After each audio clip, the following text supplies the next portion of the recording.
Brunner के काम में कॉग्निटिव और इंटेलेक्चुअल डेवलपमेंट पे बहुत ज़्यादा फोकस भी दिया गया है, एम्फेसिस भी दिया गया है और ये कहा गया है कि किसी भी लर्निंग के प्रोसीजर में इंटेलेक्चुअल डेवलपमेंट का होना इंतहाई अहम है। रोट मेमोराइजेशन पर नहीं चलना चाहिए, बल्कि हमारा फोकस एज एजुकेशनिस्ट और एज लर्नर्स यही होना चाहिए कि हम किस तरह से इंटेलेक्चुअल डेवलपमेंट को एक ऐसे लेवल तक लेकर जाएं कि जिसमें कि लर्नर्स सेल्फ रिलायंट हो जाएं,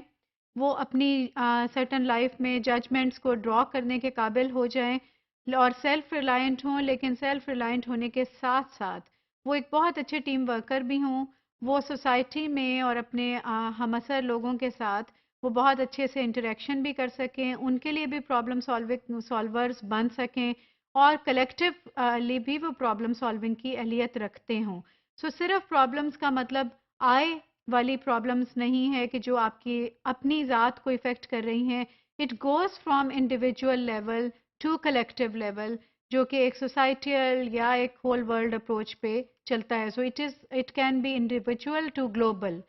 सो लेकिन जब वो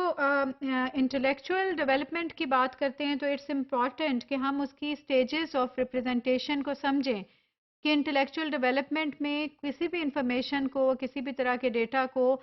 किन स्टेजेस में किस तरीके से हम रिप्रेजेंट कर सकते हैं। और जिस तरह से कि बहुत से और स्कॉलर्स ने 3, 4, 5 डिफरेंट स्टेजेस बताई, ग्रुपिंग की या कैटेगराइजेशंस की, हमें ब्रूनर के काम में भी 3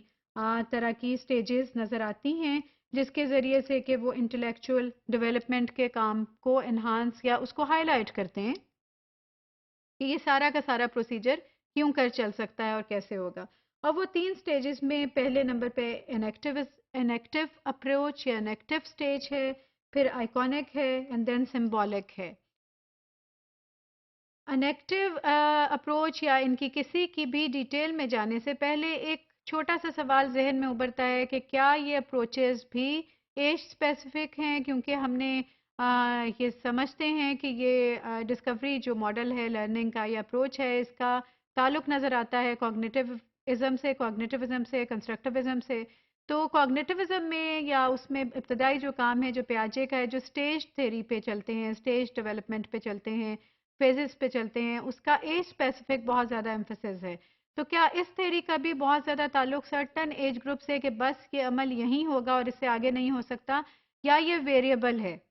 क्या ये इसमें किसी तरह की डाइवर्सिटी है या नहीं है, ये फ्लूइडिटी देता है या नहीं देता? ये इनको एज स्टेजेस इंट्रोड्यूस करा रहा है, but to what extent they are really really linked with age, या फिर एज को ही आप हम समझें कि मेन जो इसमें डिवीजन का फैक्टर है वो एज लेकर आ रहा है। सो इसमें हमें ये, जब हम इसकी तहकीक को डिटेल से समझने की कोशिश करते हैं और पढ़ते हैं, तो हमें पता चलता है कि ये उनका ताल्लुक एज की स्टेजेस के साथ उतना रिजिडली नहीं है जितना कि पियाजे ने अपने काम में कहा है, और ये इनमें वेरिएबल्स को और सर्टन तरह की डाइवर्सिटी को ये टॉलरेट, ये अप्रिशिएट करते हैं और उसमें अकोमोडेट करने की सलाहियत मौजूद है। जो इन्होंने इन एनी केस जो फर्स्ट स्टेज बताई इनएक्टिव जिसको आप कहते हैं, वो बर्थ से लेकर 3 साल तक के एरिया पे वो देखने की कोशिश करते हैं कि क्या सलाहियतें मौजूद हैं। इसमें इनएक्टिव जो वर्ड जैसे इंडिकेट कर रहा है, it is very much action based, concrete actions, motor skills इसमें बहुत ज़्यादा प्रोमिनेंट हैं। Children view their environment in terms of what they can do with it. So ये नहीं है कि पैसिव है, इनका मेन जो एम्फेसिस है वो ये भी है कि पैसिव होने के साथ साथ बच्चा खुद भी समझने की भी कोशिश करता है और खुद करने की अहलियत और जुस्तजू उसमें मौजूद होती है, बिल्कुल उसी तरह से जैसे कि किसी भी बड़े में मौजूद होती है। So at this stage, demonstrating